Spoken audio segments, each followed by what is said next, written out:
Click করুন অ্যাপের bell আইকনে আর সাবস্ক্রাইব করুন এবিপি আনন্দ। সব সময় থাকুন খবরে।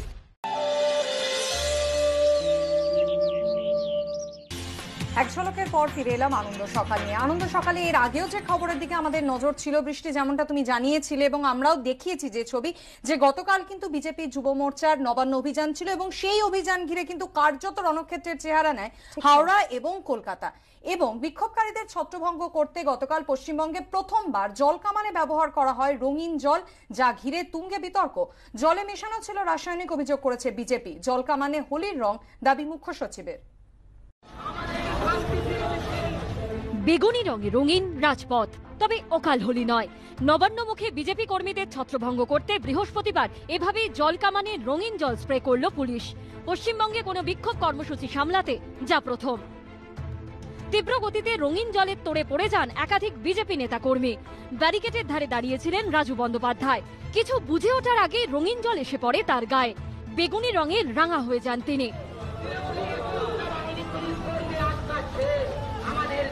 রাস্তায় শুয়ে কাতরাতে থাকেন রাজ্য বিজেপির সহ সভাপতি।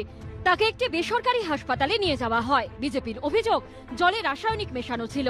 এই নিয়ে তদন্তের দাবি জানানো হবে বলে জানিয়েছে বিজেপি। राजू बैनर्जी वॉमिटिंग कर रहे हैं, एन अटैक ऑन आवर कार्यकर्तास using water cannons. A dark blue chemical was used in this water cannon, and that reporter of ABP Anando, his entire clothes, his camera, everything is blue. I will also write to the central government and ask and demand an inquiry into what was this blue color liquid. স্বৈরাচারী হয়ে গেছে, পাকিস্তানের শাসকের থেকে অধম হয়ে গেছে। এখানে গণতন্ত্র বলে কিছু নেই। গণতান্ত্রিক পদ্ধতিতে আন্দোলন করছিলাম, কেমিক্যাল দিয়েছে। মুখ্য সচিবের দাবি, জল কামানে হোলির রং ব্যবহার করা হয়েছে। হোলির রং আমরা খবর নিলাম, বিজু সাহেব আছেন, হোলির রং। The intent globally to use colored waters is to identify a person post dispersal for further necessary actions as per law if deemed fit and if required. BJP বলছে জলে কি মেশানো ছিল তা নিয়ে তদন্ত হওয়া উচিত। তবে প্রাক্তন পুলিশ কর্তাদের একাংশ এর মধ্যে বেআইনি কিছু দেখছেন না।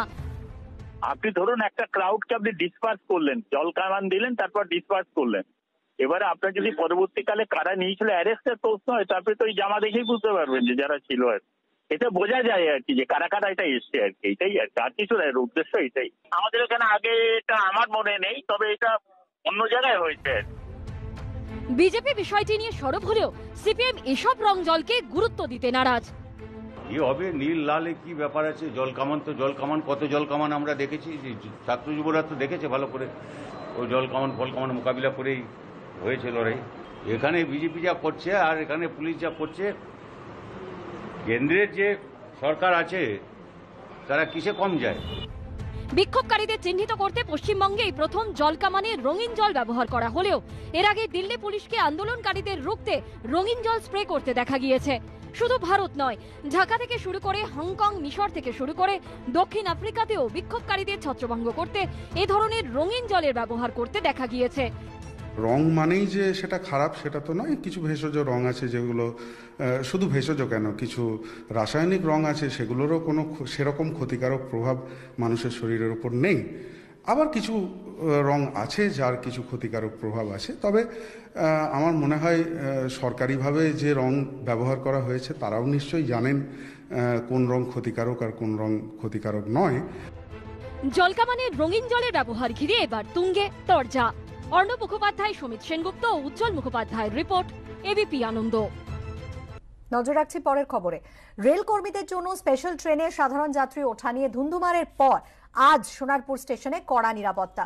শুধুমাত্র রেল কর্মীদেরই স্টেশনে ঢোকার অনুমতি। অশান্তি এড়াতে গেটে মোতায়েন রেল পুলিশ। গতকালের ঘটনার পর কমানো হয়েছে রেলের বগি। আজ 4 বগির ট্রেন চালানো হচ্ছে। প্রতিটি বগিতে নিরাপত্তার দায়িত্বে রয়েছেন আরপিএফ, জিআরপি। এছাড়াও সোনারপুর স্টেশনে বেশ কয়েকজন টিকিট পরীক্ষক রয়েছেন।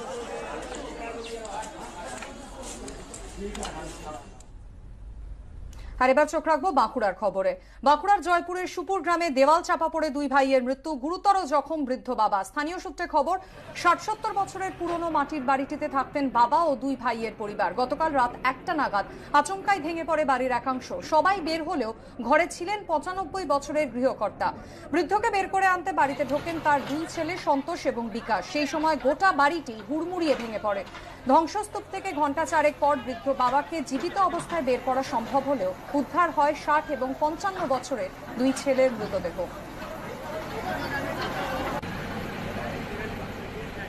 পুজোর কাউন্টডাউন শুরু হয়ে গিয়েছে, একেবারে দোরগোড়ায় পুজো, আর সেই কারণেই সমস্ত জায়গায় কিন্তু প্রস্তুতি একেবারে তুঙ্গে।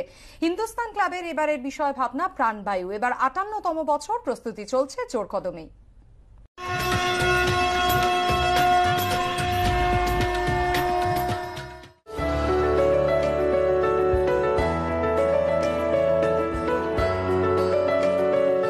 গড়িয়াহাট হিন্দুস্তান ক্লাবের পুজো এবার 58 বছরে, কিন্তু গত 6 বছর ধরে এই পুজো একেবারে মহিলাদের হাতেই লালিত হচ্ছে।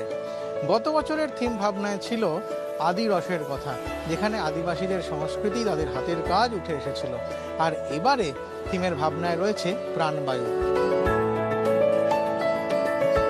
যারা ছোট ছোট ছেলেমেয়েরা, অর্থাৎ এখনকার প্রজন্মের, তারা বিভিন্ন কাজে ব্যস্ত এবং এই শহরেও অনেকেই থাকে না, ফলে পুজোটা প্রায় বন্ধ হয়ে যাচ্ছিল। তখন মেয়েরা এই পুজোটাকে হাতে নিয়েছে এবং মেয়েরা যখনই পুজো হাতে নেয় তখন কিন্তু তার উত্তরোত্তর স্ত্রী বৃদ্ধি ঘটে।